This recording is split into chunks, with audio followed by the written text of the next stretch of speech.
Hey friends, welcome again to my YouTube channel and my today's topic is Watson-Crick model of DNA structure. Today I'm going to discuss about the simplest form of DNA structure.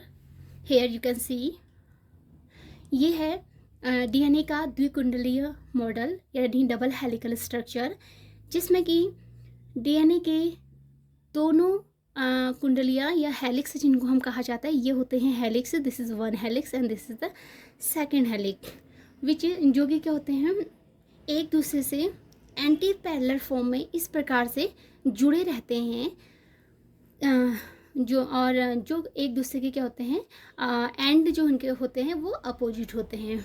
जैसे कि आप देख सकते हैं यहाँ पर हम देख रहे हैं 5 prime and 3 prime and here the 3 prime and 5 prime and, यानी ये दोनों स्ट्रक्चर एक दूसरे से विपरीत एंड में एक दूसरे से जुड़े रहते हैं और इनको जुड़ने में जो मदद करते हैं वो होते हैं नाइट्रोजनस बेस जो कि मैंने यहाँ पे लिखे हैं adenine thymine adenine guanine cytosine. That means A for adenine, G for guanine, C for cytosine and T for thymine. जैसा कि आप देख सकते हैं मैंने यहाँ पे साइड में भी लिख दिया है adenine guanine thymine and cytosine जो कि डीएनए में नाइट्रोजनस बेस का काम करते हैं, नाइट्रोजन क्षार का काम करते हैं. और ये जो दोनों कुंडलियाँ होती हैं वो एक दूसरे से इन्हीं नाइट्रोजन बेस के कारण जो होते हैं हाइड्रोजन बॉन्डिंग से जुड़े होते हैं. फ्रेंड्स हम यहाँ पर देख सकते हैं कि ए और टी के बीच में आप यहाँ पर देख रहे होंगे डबल बॉन्ड और टी और ए यानी एडेनिन थाइमीन के बीच में double bond, double hydrogen bond and G और सी यानी कि ग्वेनिन और साइटोसिन के बीच में ट्रिपल हाइड्रोजन बॉन्ड बने हुए हैं. तो इस प्रकार से दोनों कुंडलियाँ एक दूसरे से जुड़ी रहती हैं. अब दूसरा बात आती है जो इसका जो मेन बैकबोन होता है जिस पे यहाँ पे आप देख रहे होंगे मैंने लिखा है PSP. इसका मतलब है एस का मतलब है शुगर एंड पी का मतलब है फॉस्फेट. तो जो डीएनए का मेन बैकबोन बना होता है वो शुगर और फॉस्फेट का बना होता है जिसमें कि नाइट्रोजनस बेस जुड़े रहते हैं. और ये जो कि नाइट्रोजनस बेस, शुगर और फॉस्फेट ये तीनों मिलकर ही न्यूक्लियोटाइड बनाते हैं और न्यूक्लियोटाइड जो होता है वही डीएनए का स्ट्रक्चर बनाने में मेन रोल निभाता है. अब बात आती है वन हेलिकल टर्न की जो कि मैंने यहाँ पर लिख रखा है. वन हेलिकल टर्न का मतलब है friends that is the turn. आप यहाँ पर देख सकते हैं this is the one helical turn. यहाँ से एरो मैंने दे रखा है, इस एरो की लेंथ जितना आप देख रहे हैं ये होता है वन हेलिकल टर्न जिसकी जो लेंथ होती है 3.4 नैनोमीटर होती है, यानी कि 3.4 नैनोमीटर इसकी लंबाई होती है.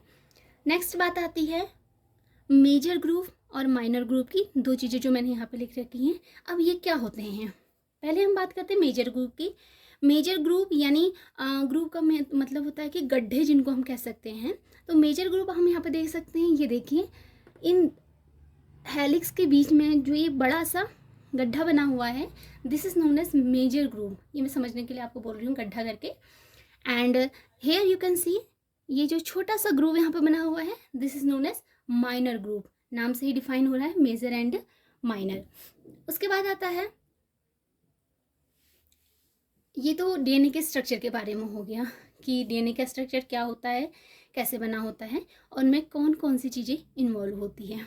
तो फ्रेंड्स वाटसन एंड क्रिक ने जो ये डीएनए का मॉडल दिया था ये बहुत इम्पॉर्टेंट है और ज़्यादातर एग्जाम्स में इसी के बारे में पूछा जाता है.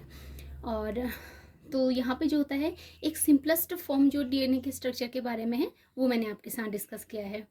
अब मैंने आपको यहाँ पर बताया कि डीएनए में जो होता है एडेनिन थाइमीन ये नाइट्रोजनस बेस होते हैं, शुगर फॉस्फेट ये सभी मिलकर न्यूक्लियोटाइड बनाते हैं. तो मैं आपको एक छोटे से डिफरेंशियल के फॉर्म में आपको यहाँ पर बता दूँगी. दोनों में डिफ्रेंशिएट करके दो चीज़ें होती हैं हमारी जो कि न्यूक्लियोसाइड और न्यूक्लियोटाइड होती हैं. तो ये थोड़ा सा अक्सर बच्चे इनमें कन्फ्यूज़ करते हैं. तो यहाँ पर मैं आपको थोड़ा सा बताऊँगी कि न्यूक्लियोटाइड क्या होता है और न्यूक्लियोसाइड क्या होता है. सो a little difference between nucleoside and nucleotide which is the main difference. तो क्या है ये देखते हैं. देखिए न्यूक्लियोसाइड की बात जहाँ पर आती है, न्यूक्लियोसाइड में क्या होता है हमारा, न्यूक्लियोसाइड समझने के लिए हम बोलते हैं साइड, सेकंड आप उसको ऐसे करके लर्न कर सकते हो।